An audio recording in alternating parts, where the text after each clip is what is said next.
Our little dog Zoe, a miniature schnauzer that we've had for 6 years, only 6 years, died suddenly about 2.5 weeks ago. We have been absolutely devastated. Devastated like I've never felt that kind of pain over the loss of a pet, or even a family member for that matter. And I'm a little confused by it. Zoe loved to play fetch with a tennis ball. Some little small tennis balls, not the regular size, because she was a miniature schnauzer after all. From the very first time we got her home and she discovered a ball, she loved fetching that ball. So we would play ball with her for, cumulative, it was hours a day. We'd play for 10 or 15 or 20 minutes or 30 minutes until she'd get tired. And then we'd stop for a few hours and we'd go do it again. So chasing the ball was just her thing, just absolutely her thing. Whenever we'd take her to the vet, they would always say, "Wow, she's a runner. Feel the muscle in those back legs. Man, she really likes to run." And we would always say, yes, indeed, she does. So one afternoon, we were playing ball, just like we always do. Been playing for a few minutes. And she came back. And she got this strange look in her eyes.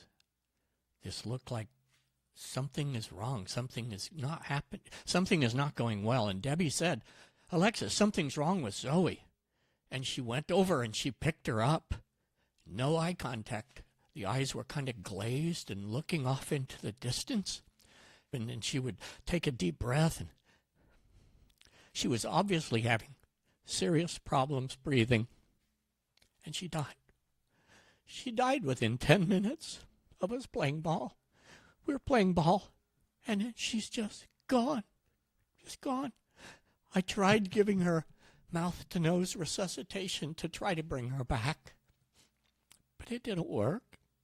She died in my arms.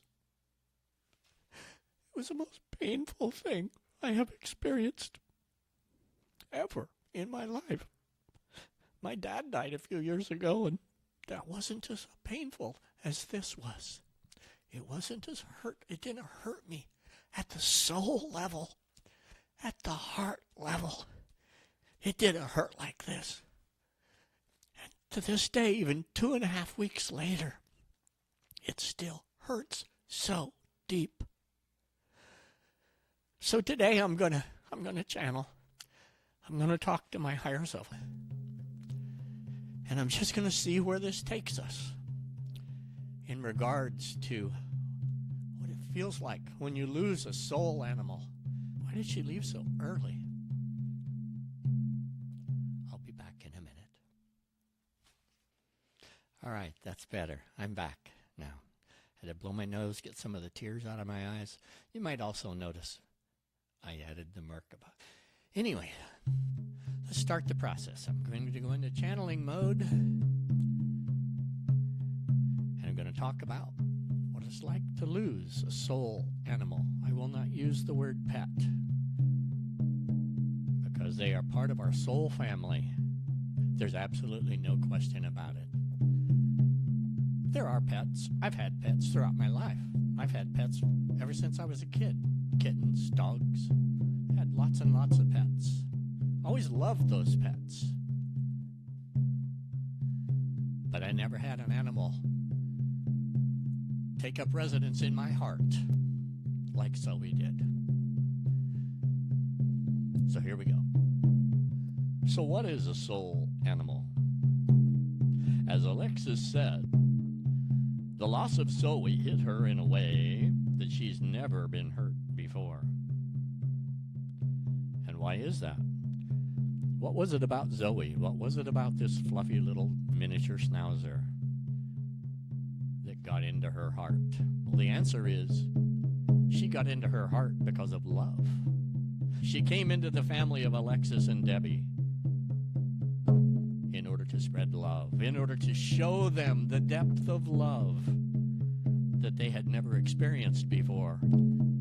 Zoe somehow, from the soul level, has been a member of this family for as long as there have been souls. Zoe got into our souls at such a deep, deep level that we knew from the very beginning that she was a special, special little puppy. Heidi asked her permission to talk with her, to have a session with her, to have a reading, to channel her, to tell us what was going on. And what she told us was she was about to get very, very sick. She went to the vet more often than we go to our physicians, to our doctors. And every single time we went to the vet with her, they said, she's a healthy, healthy dog. Why would a healthy, healthy dog die in the middle of playing ball? Apparently, she wanted to go out in joy. And there's certainly no question that she was joyful right up until the very end. She was so joyful because she didn't want to suffer. And she didn't want to put us through that. She didn't want to put us through the suffering that would have gone along with watching her have an extended illness, an extended process of dying. And that's what happened to my dad.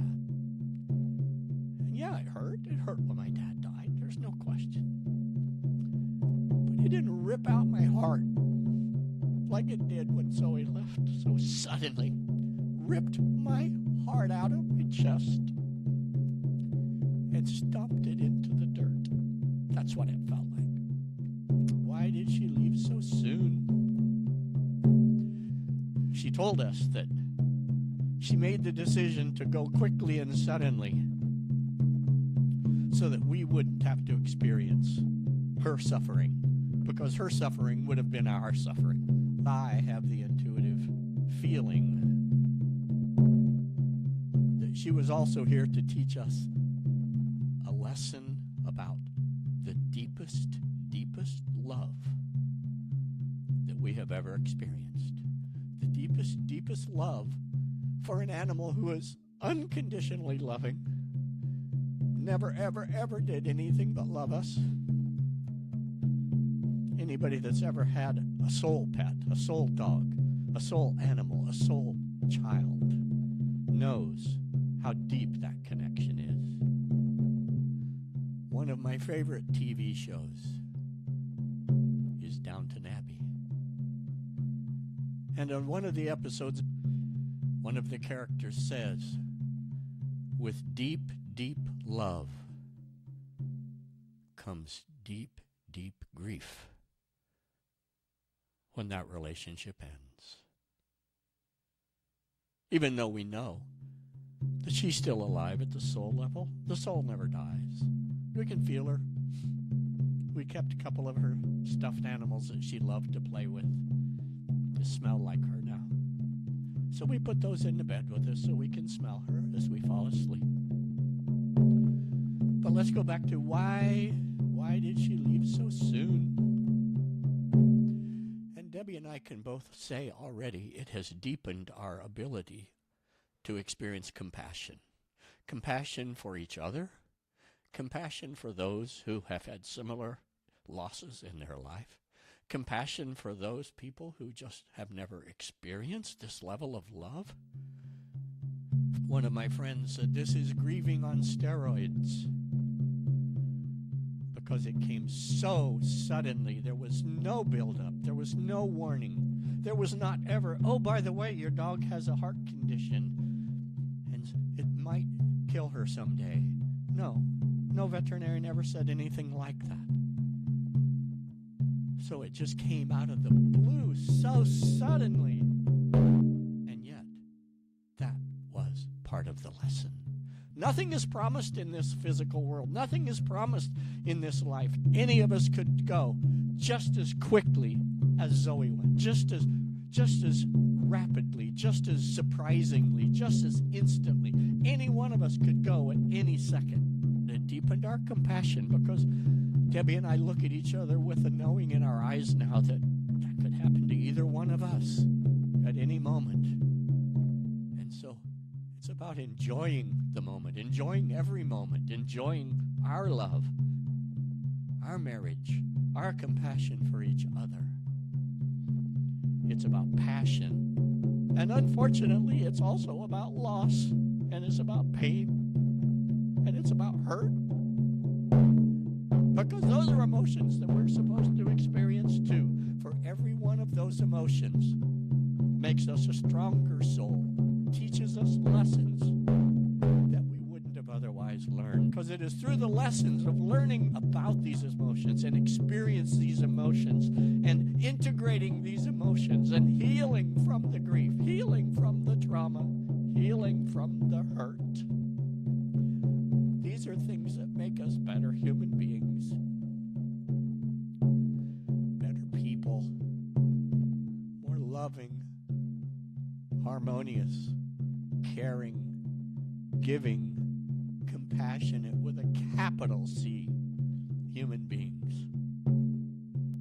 And that is also one of the lessons that we have learned from Zoe.